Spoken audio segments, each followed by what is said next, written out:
آپ نے 2 روز قبل مجھے یاد پڑتا ہے شاید سوموار والے دن یا منگل والے دن ہمارے اس پروگرام میں بیٹھ کے آپ نے کہا تھا کہ یار پشاور میں ایک جلسہ ہونا ہے پاکستان تحریک انصاف کا، تو سہیل آفریدی صاحب جب سٹیج پر آئیں گے تو سامنے جو وہ کارکنان ہوں گے یا عمران صاحب خان صاحب کے جو چاہنے والے کھڑے ہوں گے وہ کوئی بھی مطالبہ کر سکتے ہیں، لانگ مارچ کا، احتجاج کا، دھرنے کا، تو اس کے بعد دیکھنا ہے کہ سہیل آفریدی صاحب کے لیے ایک آزمائش ہوگی کہ یار وہ کیا کرتے. تو بالآخر انہوں نے فیصلہ کر دیا 27 سپتمبر کو وہ ایک بڑا احتجاج اور مارچ لے کے اسلام آباد کی جانب بڑھیں گے. اچھا بھائی، بات یہ ہے کہ اس پروگرام میں اکثر یاوا گوئی کرتا رہتا ہوں. نہیں یہ تو صحیح ثابت ہوئی آپ جہاں تکا لگ جائے تو بس ٹھیک ہے، یہ صحیح لگا، یہ صحیح جگہ میں لگا، چلو لگ گیا، چلو اللہ جی مبارک ہو. بٹ اس میں سوال یہ اٹھتا ہے کہ اس بات پہ سب سے زیادہ تو خوش ہونا چاہیے تھا حلیمہ بی بی کو، جنہوں نے گئی تھیں وہاں صوبے میں کارکنوں سے ملی اور یہ اور وہ، اور غالباً وہ لوگ جو بینر وغیرہ لے کر کھڑے تھے جی ڈی چوک کے نعرے لگا رہے تھے، تو غالباً وہ ان کی اس بات سے انسپائر ہو کر وہاں پہ تھے. انہوں نے لیکن جیسے ہی یہ اعلان ہوا ہے اس تاریخ کا، تو انہوں نے شدید برہمی کا اظہار کرتے ہوئے یہ کہا ہے ہمیں تو اس کال کی سمجھ ہی نہیں آئی کہ اتنی دور کی تاریخ کیوں دی. ہاں یہ ویسے ان کا بات تو درست ہے. وہ کیسے؟ نہیں نصرت صاحب دیکھیں نا، آج جب آپ اور میں گفتگو کر رہے ہیں، آج 6 اگست، تو لگ بھگ آپ نے 2 مہینوں کا وقت دے دیا. اچھا تو آپ نے اگر یہ ہے فار عمران خان صاحب کی رہائی کے لیے جی لانگ مارچ یہ ہوگا. پہلی مرتبہ لانگ مارچ ہوگا؟ یہ پہلے کتنے اٹیمپٹ ہوئے ہیں ابھی تک؟ نہیں پہلے 3 ہوئے نا، سہیل آفریدی کی جانب سے کوئی نہیں ہوا. وہ علی امین گنڈا پور کی جانب ان کی جانب سے 3 ہوئے. ٹھیک ہے 3 ہوئے. تو میں بھی یہی تصور کیے بیٹھا تھا کہ جس طرح یہ پریشر بلڈ کر رہی ہیں حلیمہ بی بی، تو شاید سہیل آفریدی جو ہے وہ یعنی 14 اگست کی تاریخ دے دیں. تحریک انصاف میں بھی تو ظاہر ہے کہ گروپ پہ گروپ ہے نا. تو ایک دھڑے نے کہا کہ نہیں جی نہیں، وہ اصل میں مسئلہ یہ ہے کہ علی امین گنڈا پور صاحب کے زمانے سے جو لانگ مارچ ہوئے ہیں اس میں یہ ہوتا ہے کہ تاثر یہ بنتا ہے جی کہ چونکہ کے پی میں گورنمنٹ ہے تو کے پی کے لوگ لے کر اور پھر سرکاری مشینری اور یہ بھی چڑھ دوڑتے ہیں. اس دفعہ جو ہے وہ وقت اتنا ضرور ہونا چاہیے کہ لوگوں کے پاس مناسب تیاری ہو، خصوصاً پنجاب کے کارکنوں. یہ کیا بات ہوئی بھائی؟ اب بھائی میں نہیں کہہ رہا سر، آپ اتنے مہینوں سے کہے چلے جا رہے ہیں، آپ نے تو 5 اگست کا بھی کہا تھا، تو آپ نے کے پاس تو کافی ٹائم تھا، تیاری تو مکمل ہے آپ کی. میں رپورٹ کر رہا ہوں، میں یہ نہیں کہہ رہا کہ میں ان کی رائے سے اتفاق کرتا ہوں یا نہیں کرتا. چلے میں اس کا آرگومنٹ تھا، ٹھیک ہے آپ کر لیں. دوسری جانب ایک اور فریق تھا، وہ بالکل الگ ہے. وہ یہ کہ سہیل آفریدی کی یہ جو کارکن اس کو کہتے ہیں کہ نکلو باہر، وہ یہ کہتا ہے کہ مجھے تو میرے صاحب نے حکم دے رکھا ہے اسٹریٹ موومنٹ کا، اسٹریٹ موبلائزیشن کا. یہی ہے نا، دھرنا دینا ہے، لانگ مارچ کرنا ہے، حکومت چھوڑنی ہے، حکومت سے مذاکرات کرنے ہیں. یہ اختیار میرے قائد نے محمود خان اچکزئی کو دے رکھا ہے، اسی لیے وہ لیڈر آف دی اپوزیشن. جلسہ میں نے سنا یہ بات نہیں کی انہوں نے. سر ذاتی جو میں اچھا اوکے، میں یعنی کہ بات کر رہا ہوں کہ اندر کی بات. ہاں اچھا ٹھیک ہے آئی ہوپ یو. ہاں صحیح ہے. کنفیوژنگ کی کیا شاید کہ جلسے میں بات ہوئی. دوسری طرف صورتحال یہ ہے کہ ایک اور دھڑا کہہ رہا ہے کہ جی دراصل یہ تاریخ جو ہے یہ اچکزئی صاحب کی جانب سے آئی ہے، یعنی ناٹ 27 سپٹمبر پر سے.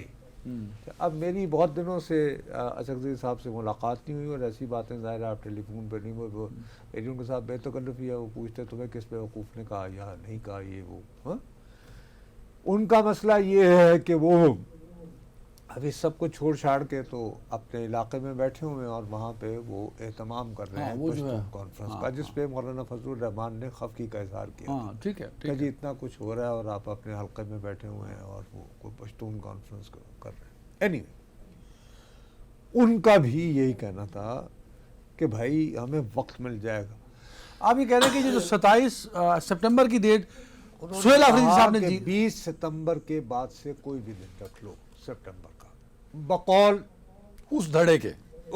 ٹھیک ہے. اب 3 دھڑے ہو گئے. ایک دھڑا کہہ رہا ہے کہ سہیل بذات خود چاہ رہا تھا کہ گیٹ اٹ اوور ود، کہ جلد از جلد کر لیں انڈر پریشر ہونے کی وجہ سے. لیکن ان کو کے پی کے گروپ نے ایک کہا خاص طور پر پنجاب سے کہ جناب اپنا آپ جو ہے کہ دیکھیے بھائی ابھی تک جو لانگ مارچ ناکام ہوئے ہیں اس میں تاثر ویژولی یہ جاتا ہے کہ کے پی کے میں چونکہ ان کی گورنمنٹ ہے تو یہ وہاں مشینری سے لے کے آ جاتے. ٹھیک ٹھیک ہے.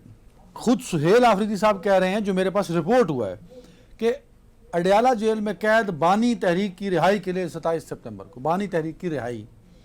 اب علیمہ خان صاحبہ نے جو کہا انہوں نے کہا رہائی کو اس کا مطلب عمران خان 2 مہینے اور جیل میں رہیں تو اس کو تو ڈیلے کر دیا. انہوں نے عمران خان کو انتظار پہ ڈال دیا. اگر سہیل آفریدی کے بس میں ہوتا تو وہ پرسوں کا رہا کروا چکے ہوتے. ان کے بس میں ہے نا.